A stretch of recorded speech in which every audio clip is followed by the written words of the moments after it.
One good morning সবাইকে। সবাই কেমন আছো? তোমরা নিশ্চয়ই বুঝতে পেরেছো থাম্বনেল দেখে। যেহেতু আজকে কি বলতো সূত্রপাত ছেলের পৈতে।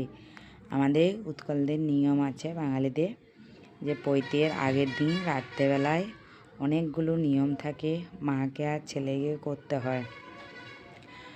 আর কালকে পৈতে, এই যে এটা হচ্ছে সূত্রপাত। তোমরা দেখেছো আমার বান্ধবী, আমার বান্ধবী এটা হচ্ছে ছেলে। এই যে ফটোশ্যুট চলছে। আর এই যে দেখেছো কি সুন্দর করে কলকার ছবিগুলো করেছে ওর ছেলে। আমার ছেলে তো একটা ক্লাসে পড়ে, তোমরা নিশ্চয়ই আগের ভিডিওতে দেখেছো। আজ যখন জায়গা থেকে আমার এই ছোট্ট মিনি ব্লগটা দেখছো, একটা লাইক দিয়ে পুরো ভিডিওটা দেখার জন্য অনুরোধ রইল। আর দেখছো পুরোহিত মশাই ওদেরকে অনেকগুলো নিয়ম থাকে, ওই নিয়মগুলো করছে। আর এই যে ক্যামেরাম্যান ফটো তুলছে, আর আমিও বলি না একটু ভিডিও করে নিই। আমরা এই বিকেলবেলায় ওদের বাড়িতে এলাম। আর কালকে পৈতে, আজকে তোমাদের পৈতের আগের দিনের ভিডিওটা দিলাম, তোমরা সঙ্গে থেকো। পরের দিনের পৈতের পুরো পার্টটা আসতে চলেছে, খুব ভালো মজার। আমরা কি কি পৈতেতে করলাম, কি আমাদের নিয়ম আছে, তোমরা পরের ভিডিওতে দেখতে পাবে। একদিনই তো পুরো ভিডিওটা দেওয়া যাবে নি। এই যে সবাই দেখেছো কত লোক এসছে।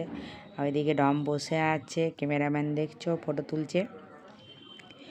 আর এই যে এদের মা আর ছেলেকে এই নিয়মগুলো করতে হয়। তারপরে এই যে হচ্ছে ওর ছেলে, দেখো কেছে, ওটা হচ্ছে ওর দিদা। ও দিদা এগুলো মানে অনেক আমাদেরকে নিয়মে অনেক মানে ছোট সময় আগেকার যুগে কী বলতো অনেক বয়সে দিত। এখন কী বলতো 11 বছরে বা 13 বছরে 15 বছরে দিদি। আমার ছেলের এখনো হয়নি, সুতোপাতা দিয়ে দিল। সুতোপা আমার বেস্ট বন্ধু, তোমরা সবাই জানো ভালো। এই যে দেখেছো 4টা কোণে 4টা সুপারি দিচ্ছে, ওটা শিলের উপরে। অনেকগুলো নিয়ম থাকে, এটা কলাই মংলা বলে।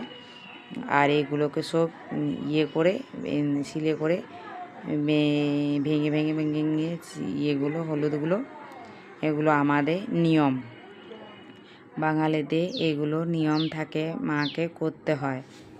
এই যে সবাই মিলে ধরে থাকতে হয়, দেখেছো সবাই কিন্তু 9 জন ধরে থাকতে হয়।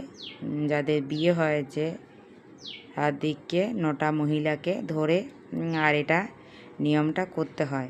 এবার সবগুলো এগুলো দেখো, এগুলো জড়ো করে আর ওই শিলটা নড়ার দিয়ে বাটবে। তোমরা দেখো, এই দেখো এই পার্টটা তো কমপ্লিট হয়ে গেল। আরও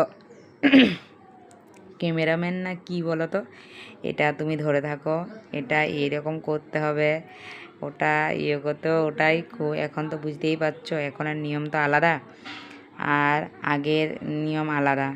এই যে চলছে, এদের আমি বসে গেছি বলে একটু আমিও তোমাদের সঙ্গে ভিডিও করে নিই।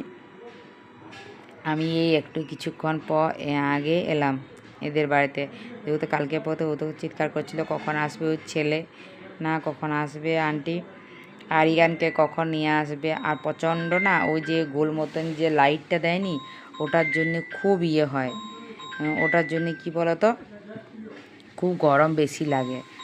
আর একটু গরমটাও বেশ আছে, নাই তো কী বলতো, নাই তো ইয়ে হবে না। এই যে এই ভাঁড়গুলো কী বলতো ঘরের ভিতরে মাকে সব আসতে নিয়ে যেতে হয়, রাখতে হয়, ওগুলো কালকে আবার নিয়ে আসবে। বাকিগুলো যে দু বন্ধু, তাই আমি বললাম বলে একটু বন্ধুর কাছে বসে যাও, দুটো ফটো তুলে নিই। আর সব সময় না এই যে এগুলো মানে ইয়েটা হলো তো নিয়মটা, তারপরে কি বলতো সবাই বড়রা মানে একটু আশীর্বাদ করে, সবাই আতপ চাল দুর্বা ঘাস দিয়ে সবাই একটু আশীর্বাদ করে। আর তোমরা তো পরের পার্টটা কালকে দেখতে পাবে, সঙ্গে থাকো আমার কালকের পৈতে দেখার জন্য। অংশুকের পৈতে তোমরা পরের পার্টে কালকে তোমাদেরকে দেখাবো। আর একটা লাইক দিয়ে পুরো ভিডিওটা দেখার জন্য অনুরোধ রইল। এদিকে মায়া লাড্ডু খাওয়াচ্ছে, আমাদের ওটা খাওয়াতে হয়, নিয়ম আছে। আর যে জল মিষ্টি একটু খাইয়ে দিয়ে, আর দেখো অংশুকে খুব কিউট লাগছে না, আর ছোটো সময় পৈতে দিলে না ভালো লাগে। আর তারপরে ওটা হচ্ছে ওর মাসিমণি, অংশুকে মাসি মানে সুতপার দিদি। এই যে এটা আশীর্বাদ করছে, এটা হচ্ছে সুতপার দিদি। তারপরে দেখো এটা হচ্ছে ওর আর একটা দিদা। সবাই বললাম না বড়লা সবাই আছে, এটা হচ্ছে ওর মামা অংশুকে মানে সুতপার দাদা এটা। তোমরা দেখো, আর এটা হচ্ছে আর একটা মাসিমণি। তোমরা দেখো, সঙ্গে থাকো। তারপরে এই নিয়মগুলো বাই সবাইকে কালকে।